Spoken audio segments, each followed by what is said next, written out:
ओम नमस्कार। इस वर्ष 3 मार्च 2026 को ग्रहण पड़ रहा है, चंद्र ग्रहण आ रहा है। इस चंद्र ग्रहण के बारे में कई बार प्रश्न आए कि महाराज जी क्या सूतक का समय रहेगा, ग्रहण कब हो रहा है, इसका मोक्ष कब होगा और हमें इस दिन भर क्या करना है। क्योंकि इस दिन धुलंडी का त्योहार भी मनाया जाता है। होलिका दहन के ठीक दूसरे दिन पश्चात जो दिवस आता है उसमें होलिका के रंग खेलने का त्योहार भी मनाया जाता है। अब हमारे पास क्या है कि दोपहर 3:20 पर ग्रहण प्रारंभ हो रहा है। यद्यपि चंद्रमा का उदय जो होगा वो सायंकाल 6:30 बजे होगा। 6:30 बजे आपको ग्रहण लगे हुए चंद्र का दर्शन होगा। अब 6:30 बजे चंद्रोदय है और 3:20 पर ग्रहण लग जाएगा, तो इसको बोलते हैं हम ग्रस्तोदय चंद्र ग्रहण। अब ग्रस्तोदय जब होता है तो उसके सूतक के लिए विशेष व्यवस्था दी गई है। वैसे तो सूर्य ग्रहण में 4 प्रहर पूर्व से सूतक लग जाता है और चंद्र ग्रहण में 3 प्रहर पूर्व से सूतक इत्यादि के नियम लग जाते हैं। किंतु ग्रस्तोदय ग्रहण यदि हो रहा है तो उसमें सूर्योदय के साथ ही सूतक के नियम इत्यादि का पालन करने का निर्देश शास्त्रों में कहा गया है। अब सूतक में जो ग्रहण का सूतक लगता है उसमें क्या करना चाहिए?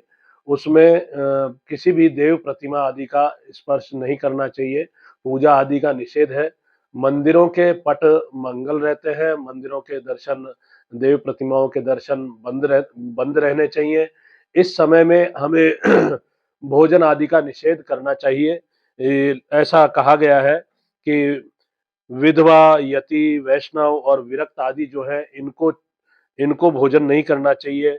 कोई बालक हो, वृद्ध हो, रोगी हो, अशक्त हो और ऐसे जो लोग हैं वो आवश्यकता होने पर कुछ खान-पान कर सकते हैं।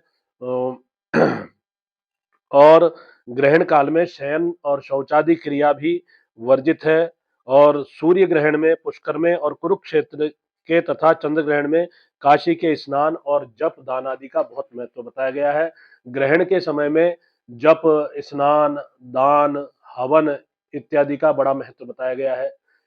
चंद्र ग्रहण के दिन या किसी भी ग्रहण के दिन यदि कोई श्राद्ध का दिवस पड़ रहा हो तो श्राद्ध भी अवश्य निकालना चाहिए। चाहे कच्चे अन्न से श्राद्ध निकाले, चाहे हेम श्राद्ध निकाले, अमान्य श्राद्ध इसको बोलते हैं। इसके लिए कहा गया है ग्रहण दिने दर्श मासिक प्रतिवार्षिकादि श्राद्ध प्राप्तौ तद दिने एवान्ने नामेन वा हेमना वा कुर्यान्नोत्तर दिने।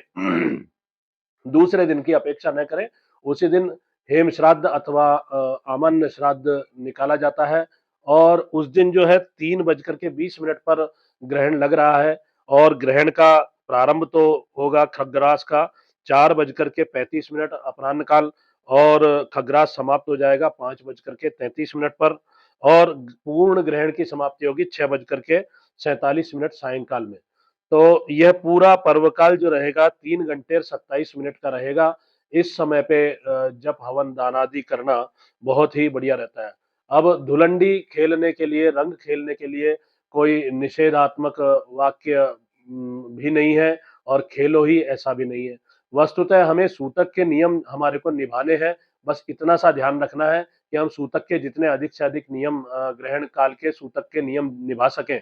उस अनुसार हमें होली की राम राम, रंग खेलना या धूलि का वंदन करना हम कर सकते हैं।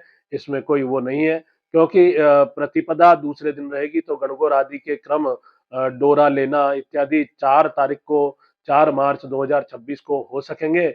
इस प्रकार ग्रहण के हमें यह नियम मानने चाहिए। दिनांक 3 मार्च 2026 को यह ग्रहण रहेगा। सूतक सूर्योदय से लेकर के सायंकाल 6:47 के बाद शुद्ध ही स्नान करके देव प्रतिमाओं का पुनः पूजन अर्चन उनके भोग धराना करना, यह सब कार्य कर सकते हैं। आप भोजन इत्यादि करें और सब सायंकाल 6:47 के बाद में ये सब व्यवस्थाएं। ग्रहण काल में और सूतक में ऐसा कहते हैं कि खाने पीने की वस्तुओं को ढक करके रखना चाहिए।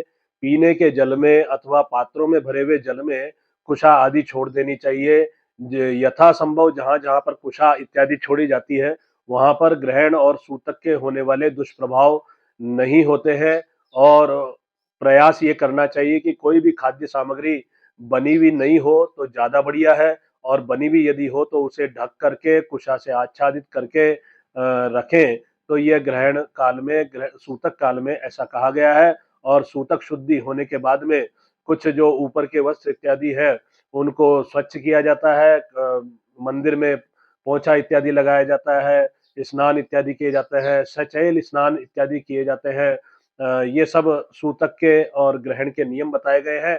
इनको आप 3 मार्च 2026 को यथासंभव निभाने का प्रयास करें। यह ग्रहण जिस नक्षत्र में पड़ रहा है वह है पूर्वा फाल्गुनी नक्षत्र, और सिंह राशि पर यह ग्रहण हो रहा है, चंद्र ग्रहण। और इस राशि के जातकों के लिए यह थोड़ा सा कष्टप्रद हो सकता है। अतः सिंह राशि वाले जातकों को यथासंभव चंद्रमा के लिए जप करने चाहिए और अपने इष्ट का स्मरण करना चाहिए। इसके अतिरिक्त यहाँ पर अलग-अलग राशियों पर क्या प्रभाव रहेगा। मेष के लिए थोड़ा पीड़ाकारक, चिंताकारक हो सकता है। वृष को रोग और भय की वृद्धि कारक हो सकता है। मिथुन के लिए थोड़ा धन लाभ होगा। कर्क के लिए व्यय और व्यय खर्च इत्यादि बढ़ने की संभावनाएं बनती हैं। सिंह राशि के लिए शारीरिक पीड़ा, कष्ट इत्यादि होने की संभावनाएं हैं। कन्या राशि को धनहानि, नुकसान, और तुला राशि के लिए उन्नति और प्रगति के अवसर बन रहे हैं। वृश्चिक के लिए इस ग्रहण का प्रभाव सुख और वैभव बढ़ाने वाला होगा। धनु राशि के लिए कुछ अवसाद बढ़ सकते हैं। मकर राशि वालों के लिए थोड़ा सावधानी बताने की बात कही गई है। दुर्घटना आदि से सावधान रहें। कुंभ राशि वालों के लिए अपने मित्र, पति या स्त्री से कष्ट कुछ प्राप्त हो सकता है, अनबन हो सकती है। और मीन राशि वालों के लिए कार्य सिद्धि होगी। ऐसा इस ग्रहण का अलग-अलग राशियों पर प्रभाव रहेगा। हरि ओम।